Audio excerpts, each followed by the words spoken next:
My name is Frank Kodak, and today, December 12, 2013, I am pleased to have the opportunity to speak with an important member of the law library community, Kate Hagan, Executive Director of the American Association of Law Libraries.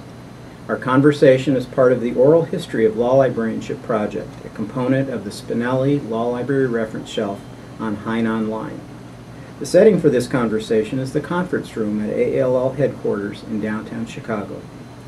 Kate, it's a great pleasure for me to speak with you today about your work with ALL and the importance of it for the law library profession. Well, thanks for inviting me to do this, and I'm glad that you were able to use the conference room and see our new headquarters for the first time. Well, it's our pleasure, and thank you very much for allowing us to use this facility. It's working out just fine for us. Good. Let's begin by learning a little about you personally. Can you tell us about your early life, where you were raised, your family background, and what your childhood was like? I had a pretty typical childhood. I came from a really large, well, I shouldn't say really large, there were 7 of us. I have 5 sisters and a brother. We were Sounds large to me. Irish Catholic. I was born in Youngstown, Ohio. But we really weren't that large because most of the people on our street, the Digmans had 14, the Mitchells had 10, the Bankses had 12, so we were kind of the small family on the street. And then my father was in sales, so we also lived in Milwaukee, Wisconsin. And then we moved into Naperville, Illinois, which is a suburb of Chicago, and then back to Ohio. So that was kind of how I ended up back in Ohio. But my mom was like the matriarch of the family because my dad traveled so much, and she really instilled in us a sense of responsibility. And you know how they say Obama says no drama, Obama. My mother was like no drama. So we weren't able to have temper tantrums or anything like that. We just always had dinners together and things like that. So it was a really nice childhood. Yeah. Good. So what do you like to do? We'll talk about your professional work in a moment, but what do you like to do when you're not working? What are some of your hobbies, passions, pursuits outside of your job? Well, my husband and I love to sail, so we actually live downtown in Chicago, and we have a timeshare on a sailboat over in Burnham Harbor, so we spend a lot of time in the summer sailing. Great. We also charter airback sailboats down in in the Caribbean. And we have a lot of fun with that. We go with 3 other couples. We usually do that once a year, maybe once every other year. Mm-hmm. And we're also golfers, so we do that 2 or 3 times a year. We go down to South Carolina to golf often, and then in the summer we golf around the Chicago area. We also like to bike on the lakefront here, so we'll go south down to Hyde Park, which is a good bike ride for us. Absolutely. So we like all those things. And then I'm really involved with the family. I host a Sunday dinner every Sunday, and my kids come, and my nieces and nephews. We usually have between 8 and 10 people. So I really like that too. Great. So you have your children are here in the area? Yeah, my daughter and my son both live here. Very good. Yeah. Very nice. Well, now that we know a little bit about your personal life, can you tell us about your educational and professional training and perhaps your early career aspirations? Well, I always wanted to go into journalism because I enjoyed writing, and my goal was to work on a magazine. And so I went to Ohio University and got a degree in journalism, and associations are kind of the next step for me because most of them have magazines and publications. Mm-hmm. And so I went to work at the Ohio State Bar Association, and when I started out there I was in public relations, which was actually very interesting because when I started they were in a bit of a fight with the Chief Justice of the Supreme Court. Because in Ohio, the Ohio Bar was the official reporter, and the Chief Justice was trying to take the official reports away from the State Bar Association. It was a major member service. It was a voluntary bar, and that's why most people joined the bar. But the Ohio State Bar Association was also charged with judicial investigations, and someone had filed a complaint against the Chief Justice because he was planning to run for governor, and so he had started a campaign fund, and he wasn't supposed to be doing that. But anyway, it was a wonderful experience because I hit the ground running because it was very politically charged, and there was all sorts of news reports and news stories and editorials and everything. So that was baptism by fire, and I really was enjoyed going to it. say, so you were doing that right out of college? Correct. Wow. Yes, and I was the assistant to the director of public relations. So that was a really interesting learning curve for me. And then we didn't have a magazine at the time. We just had the official reports that came out every Monday. And our president at the time, Les Jacobs, he was with Thompson, Hein, and Florey in Cleveland, wanted to start a magazine, Ohio Lawyer Magazine. So I was able to do that, and that was another really good experience. And then from there, I just kind of moved up the ranks at the Ohio Bar. Great. So, just to get this straight, you had a journalism degree from Ohio University, and you ended up working for nearly 20 years with organizations of lawyers, the Right. OSBA and then the ABA section of family law. Correct. Yeah, because when my husband took a job here in Chicago, so I had to leave the Ohio Bar, and that's how I ended up at the American Bar Association. And I always enjoyed working with the legal community, the legal community lawyers, and I really love association work because you get to meet so many people and you get to be involved in so many different projects. I mean, one of our projects at the Ohio Bar was Casemaker, which now is owned, I forget who owns that now, but it's sort of like a fast-paced Casemaker. Right. Mm-hmm. And when I started that with Joe Shea, who's an attorney down in Cincinnati, we used to do the CD-ROMs, and mail them out quarterly and things like that. Of course, now everything's online. But at the time, we also started to expand to other state bar associations as a member service. So they would pay us for Casemaker for their members. Right. So it was profitable for the association. Very good. Well, so with both the OSBA and the ABA, you eventually served in director roles. Correct. So I'm wondering how transferable were the skills and knowledge that you gained in those positions to your current responsibilities as AALL's executive director? Well, I think they were very transferable. I mean, every association that you work with has a different culture, whether it's lawyers, because OSBA was very different from the section of family law, which is different from AALL, as far as, the culture Sure. of the organization. But, finance, administration, HR, publications, membership development, all those things those skills are very transferable, or kind of what you bring to the table as the director for the various organizations. Mm-hmm. You just kind of have to fine-tune them to make sure that you're meeting the goals of the association that you're working for and the board that you're working for. That's good. So in June 2007, you became AALL's 5th permanent executive director following Bill Jepson, Judy Jennison, Roger Parent, and Susan Fox. How did you become interested in that particular position? Did you have much contact with law librarians in your positions with OSBA and the ABA? Surprisingly, I did not. And it's funny thinking about the fact that we started Casemaker and we didn't. Mm-hmm. Al Podboy, though, which was funny when I came here, and Marcia Kozlov were two people that I had met through the OSBA. And Al actually served on one of our technology committees. And that was just when people were talking about the internet and websites and what you should be doing. So he was on our technology committee, and I worked with him, and Casemaker was kind of part of that discussion too, about what the next platform would be for us communicating with our members and also housing Casemaker. So so I knew Al in that capacity. And Al was the law firm librarian in Cleveland. Correct. For many years. I think he was Baker and Hostetler, but I could be wrong. But yes, he was. And then Marcia I knew because I knew her husband, Steve Smay, because he was the executive director for the Wisconsin State. Right. And so I knew her. And Marcia had been the state law librarian at Wisconsin for many years. And then I also knew the Supreme Court law librarian, Frank, and I'm forgetting Frank's name all of a sudden. And he wrote for Ohio Lawyer. He did a book review for us of books and materials that lawyers would be interested in. So that was kind of my knowledge of the library community at the So time. you knew individuals, but not necessarily really what the librarians were doing. You knew them in these individual little Correct. roles. Well, very interesting. And then I became interested in AALL because I was working at the ABA and I enjoyed my job there. It was just a much bigger environment than I was used to, and I wanted to kind of get back to a smaller organization. And Carol Badger, who was a recruiter at the time, knew me through ASAE, which is my professional organization, and the Chicagoland Forum, which is like a chapter of ASAE here. And so she told me about it, and that's how I came to interview for it. Just to put it in context, can you, obviously we know the ABA is a huge organization, although I'm not sure, were you always with the family law section? I was always with the family law section. The family law section had around 12,000 members. Okay, and OSBA would be? When I left, they had 28,000. Yeah.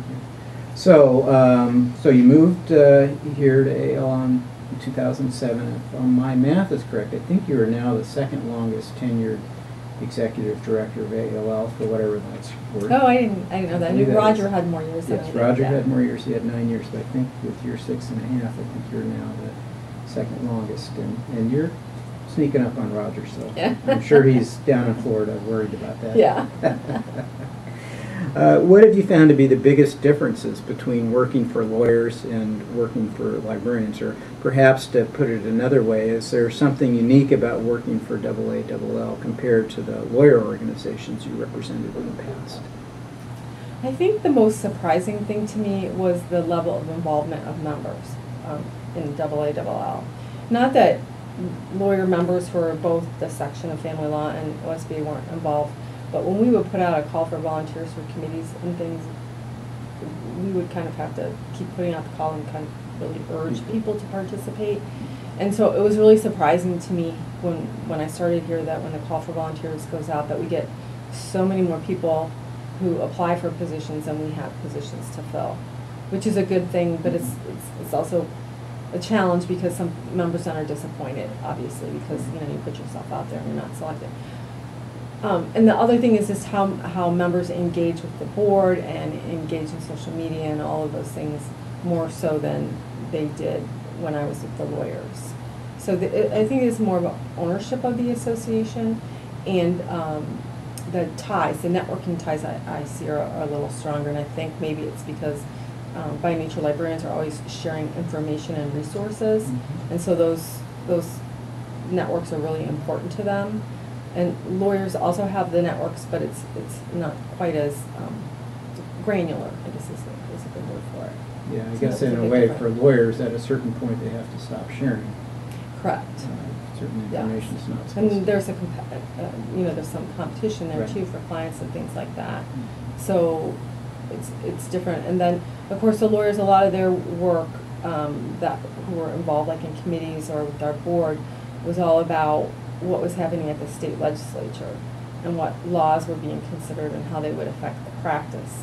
And so, the committee specific to like labor and employment or probate, trust, or family law would really focus on that. So we did a lot more analyzing of proposed legislation and testifying on proposed legislation and things like that.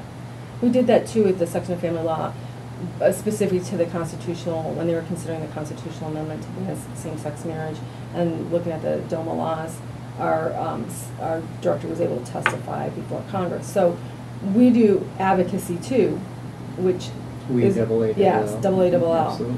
which is really important. It's just a different kind, and it goes to what's important, obviously, to law librarians, as it should be. I'm curious if you find, you talked earlier about the importance of focusing on the mission of the particular constituency that you represent as executive director. And I wonder if you have found any differences in your ability to identify what that mission is or subsets of that with comparing the lawyer groups with AALL. And I probably had the same learning curve when I went to OSBA to kind of figure out the mission and what makes the members tick, so to speak. And when I came to AALL, I think I underestimated that I needed to learn more about what the important issues are to law librarians.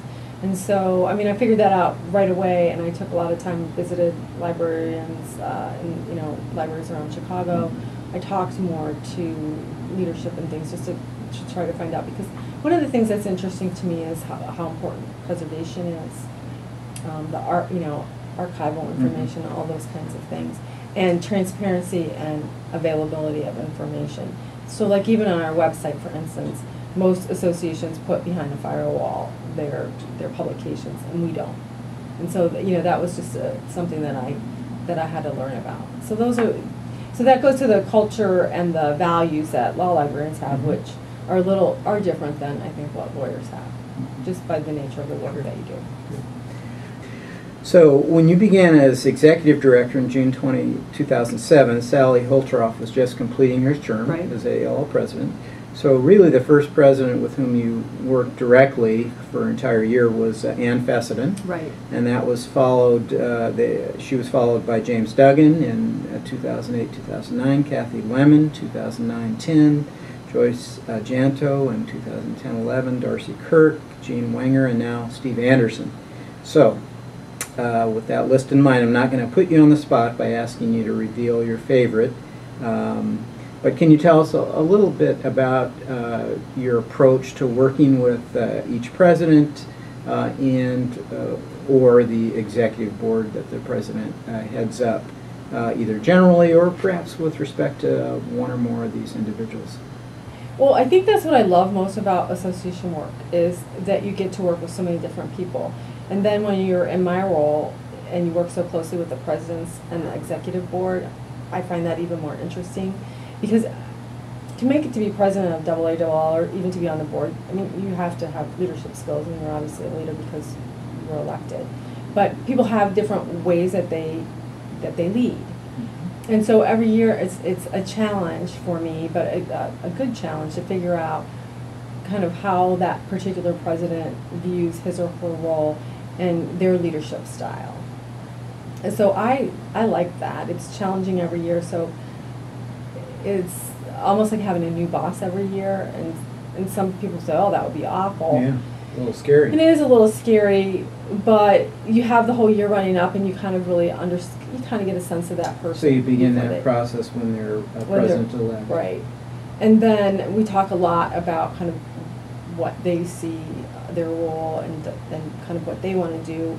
But the other good thing that I think that we've done in the past several years in working with the board is talk about continuity, and that it's not his or her year, that it's just that they're the president of the board at the time, but the board with the president plans, according to our strategic directions, what our important initiatives and priorities are for the next 3 to 5 years.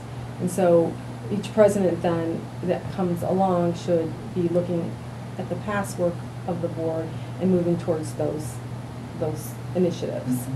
And that's really, I think, been effective in helping the board feel more a part of the leadership team and to understand where we're going. So it's not just the president, this is my year, this is what we're going to do, right. But rather the board as a group, and you build on what has come before, and you begin right. to build for what will come in the future right. as well. I mean, a really good example of that is when we did the recent overview and study with recommendations on the annual meeting. Mm-hmm. Well, that occurred, well, I'm getting my presidents mixed up, but I think that started with Darcy. Mm-hmm. And then it had to be implemented when Gene Wenger was president. And so it would be difficult if Gene would have said, no, I'm not interested in that, I would rather do X, Y, Z. But Gene knew that her responsibility was then to take the recommendations that came out of the work that was done the year before and implement it. And so like this year we're working on that, our return on investment study to better be able to communicate the value that law librarians bring to the legal community. And those those results and recommendations are going to come out when Holly's president. So Holly has some responsibility then for taking those recommendations. As president-elect, right. She is already focusing on that because she right. knows she will be implementing that during her presidency. Right. So I think that really helps the association be more effective in the long run. And so you do that yourself, work with the incoming presidents and board members to help them understand that process, but right. you also use professional trainers as well? Yes, we do. In the past few years we've been using someone from Tecker & Associates, Paul Meyer, and he's done a really effective job in focusing the board on being more strategic and then making sure that the plan is being implemented, but not so much being the implementing body, but the goal-setting body. And then staff and committees and other entities implement the work plan. I imagine there is probably a difference in the learning curve for the executive board members and the presidential individuals who come in, because you've got some people who are coming in with prior experience with chapters and with SIS as leadership roles, but there's a range among chapters and SISs. Some are large and have resources and probably do some of that kind of training and understand the importance of this strategic work, whereas others, smaller chapters, smaller SISs, they're more sort of operational day-to-day. They don't really have time to focus on strategic things. Right. And I think, though, when someone runs for the board and kind of puts themselves out there, even if they come on to the board and don't have that experience, they work really hard to gain it. And, you know, in those sessions, might ask more questions or call me up and we'll talk more. Because that's another really admirable thing about AALL. The board members are so committed to the association. And even board members who come in, maybe who've been like the chair of one of our larger library type sections, and you know, they come with that view because that's kind of the group that they represented. But when they get on the board, I think it's an eye-opening experience because they realize all of the areas in which AALL has influence or is trying to influence, and all of the kind of things that the board has to manage and prioritize. So that you can't just, you have to look at all the library types and all the members and what our legislative priorities are, what we're trying to do with our stakeholders, our library stakeholders, our legal related stakeholders, preservation, access to justice. I mean, there's just so many things that AALL does, and we're actually a pretty small association. And I think that that's another thing that, like, the freshman board members really come to appreciate pretty quickly.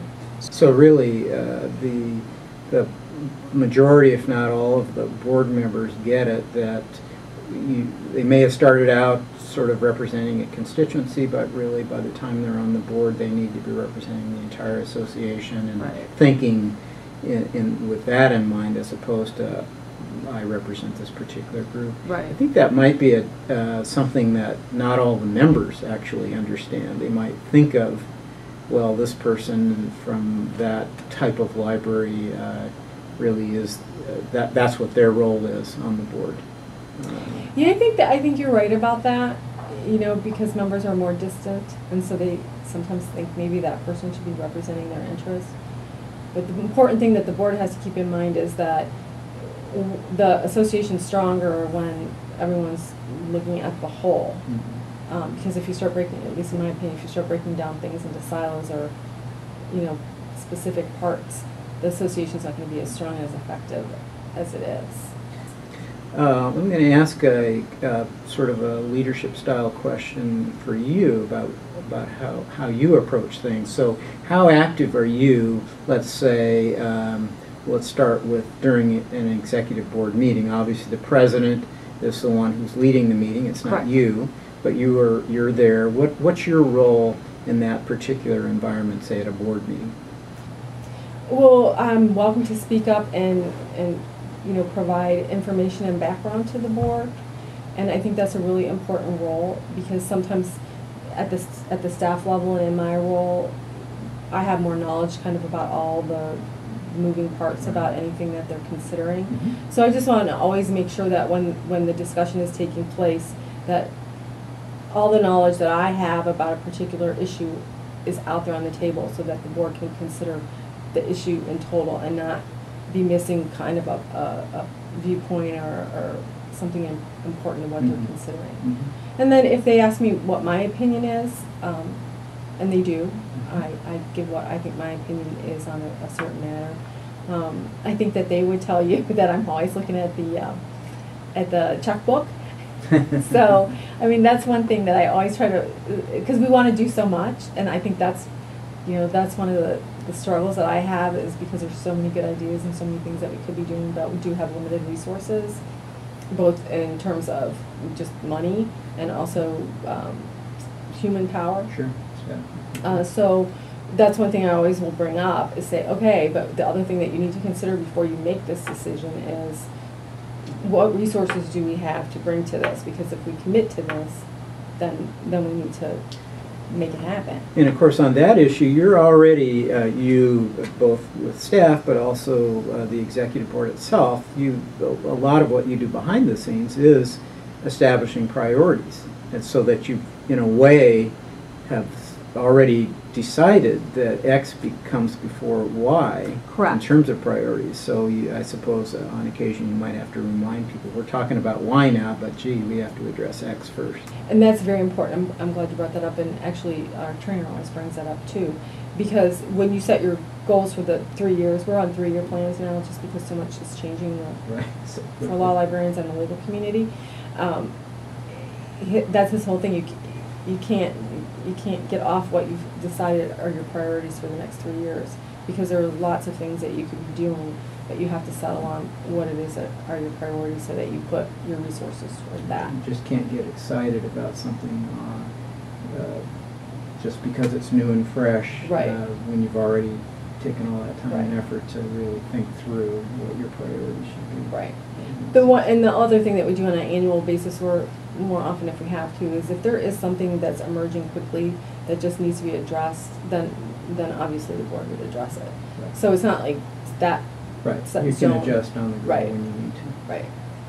Well, so that's your role, and that's how you work, say, at a board meeting. What about behind the scenes? What about on a daily basis?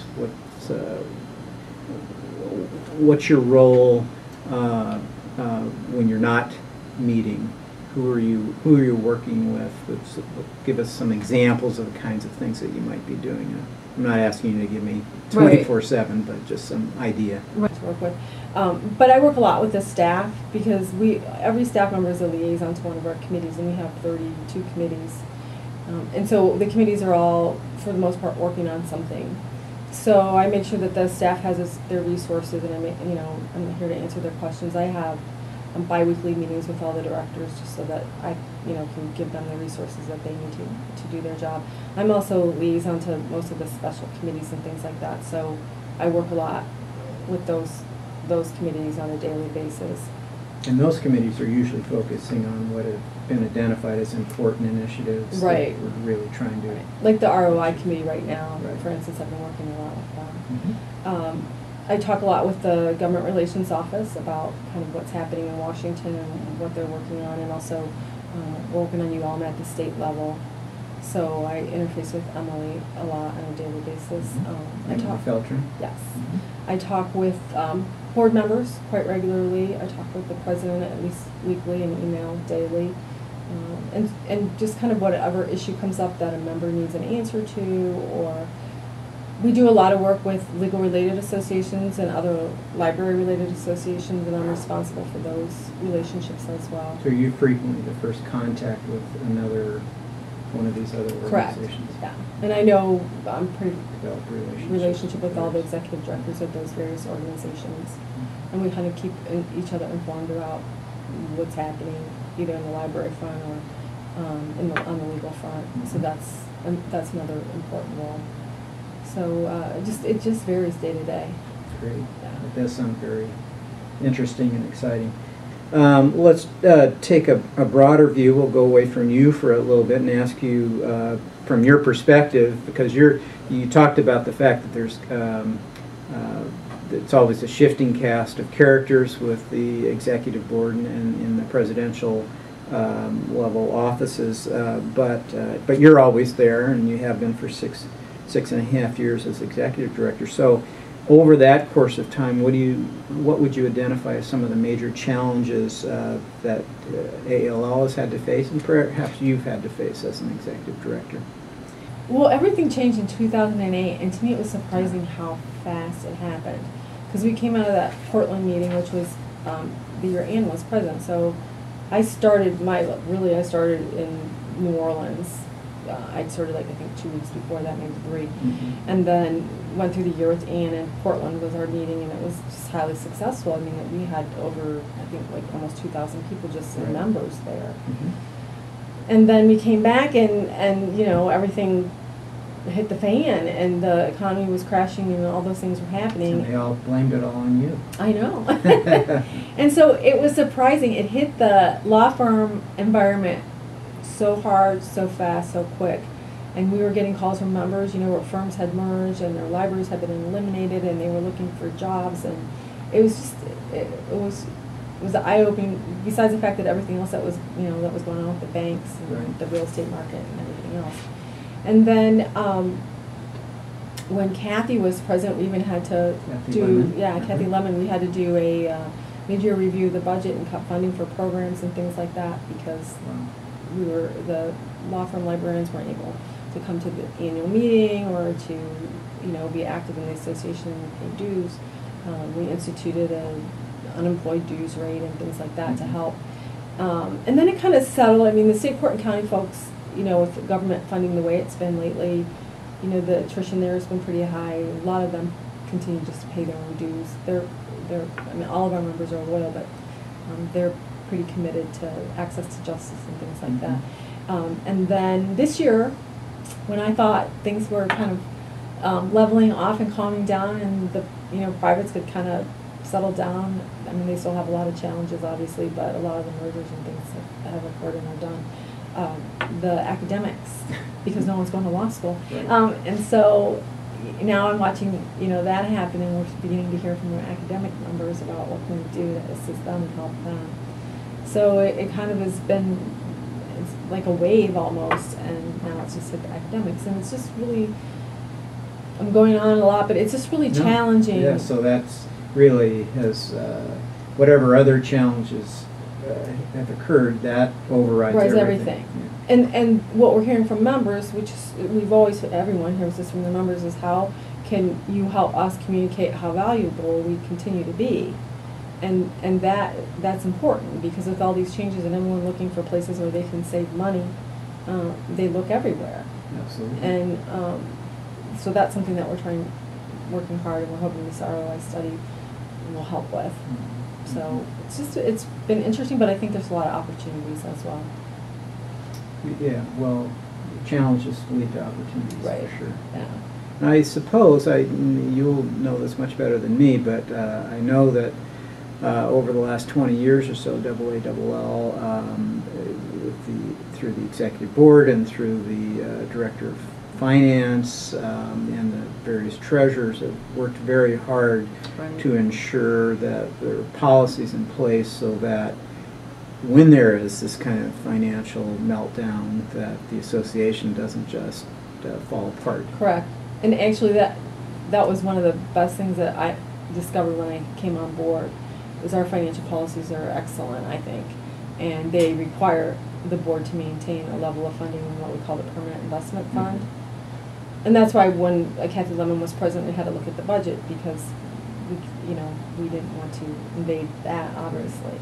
And so it provides that reserve account that keeps AALL strong, because other associations were kind of in a free fall for a while because the reserves just weren't large enough to support their operations.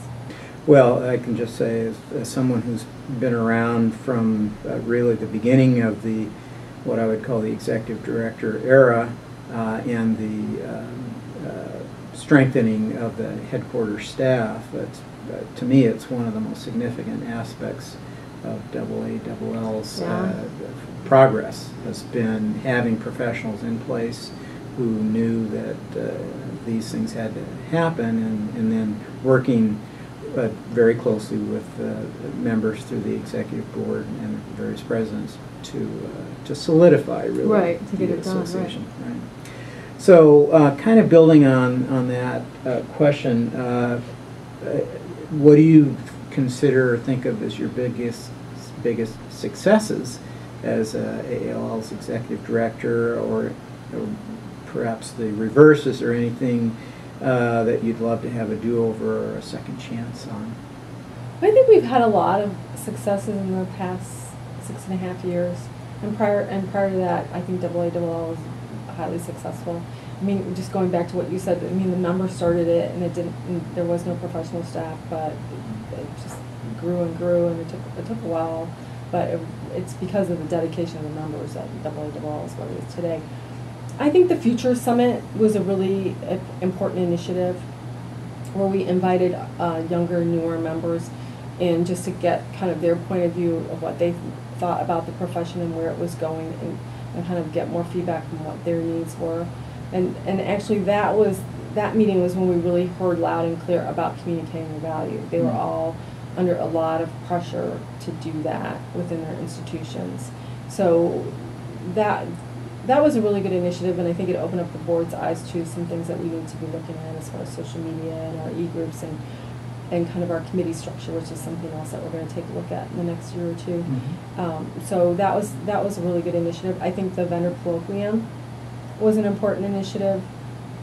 I know sometimes in that area our members don't think we move fast enough, but it's a difficult area because the vendors are profit-making entities, and our members buy products and services from them. So, but I think it went a long way in opening up a dialogue and a conversation, because from where Lexus and Wes were just a few years ago, Dwight Opperman owned Wes, and anyone could go in and talk to them and things like that, and now they're part of these multinational corporations. Everything's changed for us and how we communicate with them, but also for how they communicate with us, because they have multiple layers too. So I think those are important initiatives just to keep the lines of communication open. And then Margie Mays, who's a past president, is now our vendor liaison, and I think that's really helped in that area as well. So that was something else that we've done in the last few years. I think the work that we've done at the board is good. I mean, it had started prior to when I came on board, but just really continuing to look at what our strategic direction, strategic plan is, and what the board should be prioritizing for implementation by staff and other entities within the association. And then just stuff like the e-newsletter and the monthly webinars. We didn't have those just a few years ago. The monthly webinars are really popular, and we're going to continue to grow those. We have monthly advocacy trainings, which we didn't have in the past, which members really like and are participating in. So those things as well. Well, it certainly is, in my mind, a huge step forward to have educational opportunities outside the context of the annual meeting. That's to me something that was needed for a long time, and it's taken a while to really get going, but it seems to have a lot of momentum. Right. Yeah, sure. It really does. Any do-overs? You know, I don't want to put you on the spot. No, it's funny because I generally don't tend to try to look back to the road not taken, because then I feel like it just distracts me, and we haven't really had any disasters like where I'd say, oh, that was, so knock on wood, like where the whole board resigned or something. Not that that's ever happened anywhere I've worked, but so no, I really don't think. I think we've made really good decisions based on what the priorities are and the resources that we have in moving the association forward. So no, I don't have any deals. You didn't mention, but as long as we're using this fantastic facility here in Chicago to conduct this and some other interviews, I would say that having spent a fair amount of time in the old headquarters, I think a success would be moving to this new facility. It's really a beautiful place, and I feel fortunate to be here, and I hope that other members, when they're in Chicago, take you up on your, what I know is a open invitation to come visit. Yeah, anyone should come by and visit. Yeah, you're right. This was a nice move for us. Great. So in December 2007, after 6 months on the job, you prepared a members briefing for ALL Spectrum, in which you introduced what you referred to as a dedicated staff with a great wealth of talent and expertise to the membership. Most of those individuals are still here as part of the headquarters staff. So how do you maintain a successful balance between the work of the association professionals, your staff, and member volunteers? I'd forgotten I wrote that. But it's true. We have a really great staff with a lot of tenure. It's available publicly, by the way. I know. Just was like, oh, I forgot I did that. But we do. We're very fortunate. AAL is very fortunate. When I came on board, you're right, most of the folks are still here. And I think it's a great place to work. Our staff really likes working with the members. But, at the staff level, we communicate a lot and share information, which I think is important, because sometimes I'll be working on something that affects like what somebody else is working on. And when people have, particular issues that they need to work out or whatever, they'll come to me or talk to another person on the staff. We talk a lot about the importance of customer service and responding to our members immediately whenever they have a question, and not, transferring them all over the office. And everyone's really dedicated to that. We had a staff retreat just a couple weeks ago in November. We all read the book, The End of Membership as We Know It, because there's a lot of things obviously changing for associations now too. And it's always surprising, although it shouldn't be to me, how dedicated the staff is. I mean, everyone read that book, brought a lot of great ideas to the table. Everyone had to facilitate a part of the retreat, and they're just very enthusiastic about what they do, and they're dedicated to the association. So I don't know what the recipe is. I think we're just really blessed with some really great people. Well, they certainly have been helpful to me in my work, and certainly have been very hospitable here during our time this week, and in coming in contact with them directly at the annual meeting. Always very helpful, always have a smile on their face. Always seem to really enjoy meeting members. Yeah, they do. Which I think is important. So let's talk just for a moment about the wealth of member volunteers that you referred to earlier that this Law Librarians Association has, perhaps compared to other associations. And it would seem to me that would, on the one hand, that sounds great, but that it might